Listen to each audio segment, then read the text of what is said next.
And this question then is for the session, obviously, creating a competitive edge.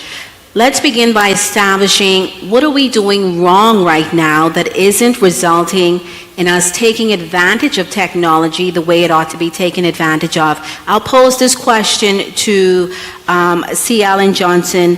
Okay, I think what we're doing wrong is we're looking to the governmental structures to do what is necessary for the development of an industry that requires the collective intelligence of literally hundreds, if not thousands, of individuals. I think what we have to do is we need government to recognize we need basically two things from them.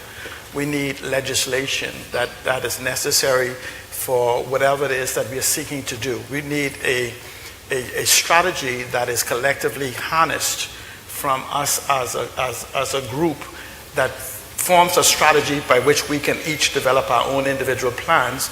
We need the laws that is there, and we need the shifting of policies. But we don't need government to drive industry.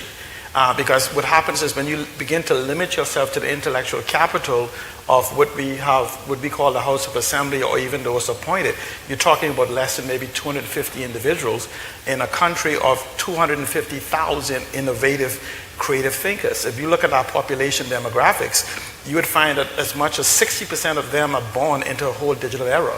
They are digital citizens. Those of us that is pre-1992, most of us have what is called, you could say maybe a nationalization card for the digital citizenry.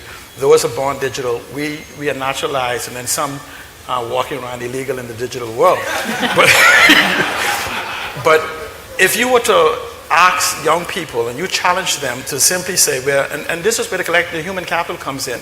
And we talk about our education system, and I challenge any of you as far as the educational system is, take an English-speaking child and teach that child in Swahili. And then when the child fails, you say that he couldn't learn. We haven't embraced the language that they speak. And so what we need is government to recognize that we ask them to govern and not manage us. And so if you just create that perfect harmony. And so it isn't where we are trying to dismantle government. I am a strong advocate for a strong municipal type governance.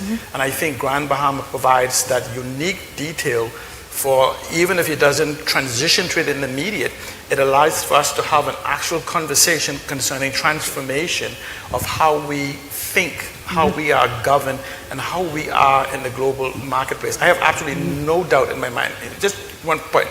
I am what they call, I live in what most people call a metaverse. That's where most people live in multiple places in the future. And so I understand, and I talk to young people all the time.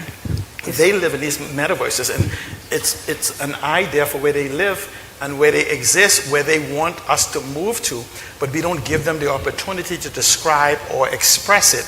And so what we simply say, this is what you're going to have. And so what we want is less governance and more development. Thank you very much.